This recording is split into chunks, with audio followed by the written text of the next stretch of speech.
Good news for everybody who is doing REST services. REST has always had a problem, and the problem was with queries. And recently, apparently, there's a new HTTP verb on the way that would solve this issue. So let's talk about this today. Welcome back to Think Design Work Smart. I'm Alex Bulbak and I'm coming at you from the Mosaic Work Studios.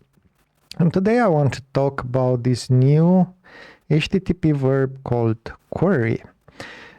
So REST works on various levels, the REST style of API design. First, you have resources, and you define a resource, which is your main entity. It's not really an entity from the database. It has to be separate. If it's one-to-one with the database, then you probably have an issue. So it should be a resource that you are managing with that API.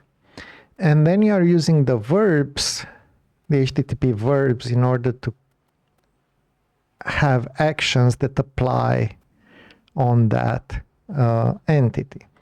So you have get, which retrieves one entity, the value of one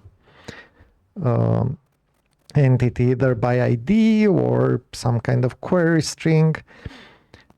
You have put, which creates a new one, but it has some specific rules because it can create a new one. It can also modify an existing one, maybe.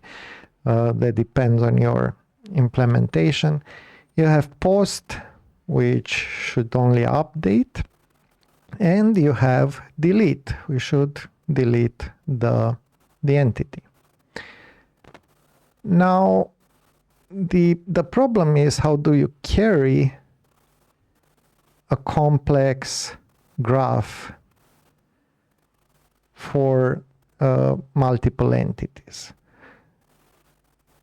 And you could have, of course, a query string and have something like customer/ID equals 1. That's the usual one. Although normally it will be customer/1 and you have the ID. You could have customer/?ID equals 1. You would have customer/?name equals Bob. All right. The problem is that these queries are fairly limited. And so what we end up with when we want to have more complex queries is post requests with a query. Now the problem is that post doesn't have the right idempotency level that you require with query. And we're going to talk a bit about this. And it doesn't have the cache support that you want, and so on. So it kind of messes up your whole system because the standard does not support this particular use case. Fortunately, it seems that they have, and they are working on introducing a query verb. And let's talk about this a little bit. So this is a LinkedIn post by Martin Forstner, lead software architect at Zülke. This just got real since posting the draft was published as RFC 10008, a proposed standard, still not landing in your stack tomorrow, but the answer is now official. Post was never the right method for a read. We just never had a better one. If you ever built a search endpoint with a filter object to build for the URL, you know the move. You drop it in a post body and ship it. Yeah. So if you want to do a search based on complex queries, filters, it works. It works, but it has some issues. You quietly lose things. The request looks like a write, so caching is off, because post is meant to write things. which means you shouldn't cache it. Retries get risky because nobody promised it was safe to repeat. And the proxy looking at the method has no idea you're only reading data. So, idempotency, right? Idempotency would mean that you cannot apply the same call and get the same result. With post, you don't expect that, but with searches, you should expect that, and with queries. HTTP is getting a verb for exactly this case. It is called query. I can't remember when is the last time we got a new verb in HTTP, so that's a pretty big thing. So query carries a body like post, but it is safe and idempotent like get. Caches can store the response, clients can retry after a drop connection without fear, and the method name itself tells every intermediary this is a read. There is even in your accept query header, so resource can advertise which query format it speaks. Interesting. It's still an IETF draft, so it's not landing in your stack tomorrow, but the gap it fills has annoyed me for years, and it is good to see a proper answer. Yeah. So this is the comparison. Get is safe, idempotent, and cacheable, but does not have a request body. Post is not safe, it's only safe by convention, is not idempotent, only by convention. It has a request body, but has limited cache because it's a post query, which we expect changes things. So query actually is safe, idempotent, has a request body, and is cacheable. And now, interesting enough, update Spring Framework already has an open pull requested in query support. So it's already in the works.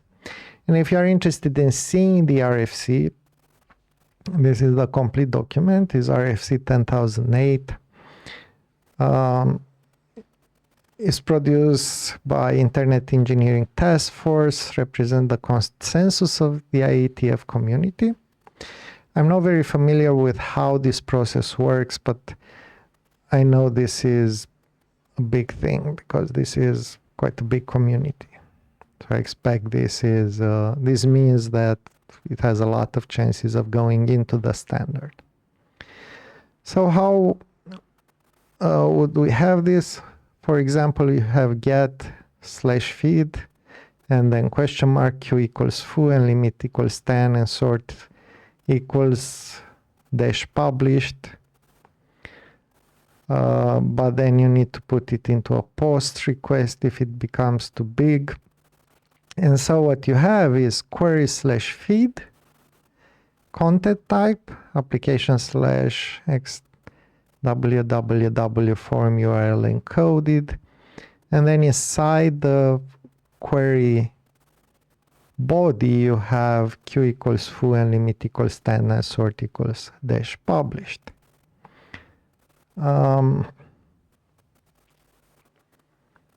So this does a server-side query. Server must fail the requested the content type request field is missing or is inconsistent with the request content.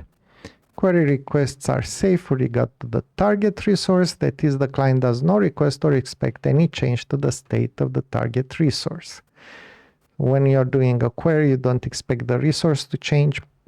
When you're doing post, it's up for grabs, right? Maybe changes, maybe it doesn't. Furthermore, query requests are idempotent. They can be retried or repeated when needed, for instance, after a connection failure. Great. And then it has media type. These are less interesting. You can have redirection. You can have conditional request. You can have caching. Now this is the interesting one. So accept query header field. The accept query response header field can be used by a resource to directly signal support for the query method or identifying the specific query format media type. When you're doing post, it's up for grabs, right? Maybe changes, maybe it doesn't. For the more query requests are idempotent, they can be retried or repeated when needed. For instance, after a connection failure. And we have a few types. It can be application/JSON path. So this would be some form of JSON. Application/SQL. You can actually make SQL queries. Hopefully not directly. Charset UTF-8. I imagine these are extensible in the sense that if you want to have your own type, you can just return the type and support it in the client, if you have the only client, or you can document it as what it means and your clients can use it. So say query, permanent, and it's a list, so you can have multiple query types. This is really good. Queries are the weirdest part of REST. And I'm really glad to see that this is coming up, this verb, because it will clean up a lot of the REST APIs that we see once we manage to introduce this verb into our designs. But really, it helps to have a verb just specifically for this. And I thought it was deserving of a video in itself. That's it for today. What do you think about this? Let us know in the comments. Thank you kindly for the view, and until next time, remember to think, design, and work smart. See you next Saturday.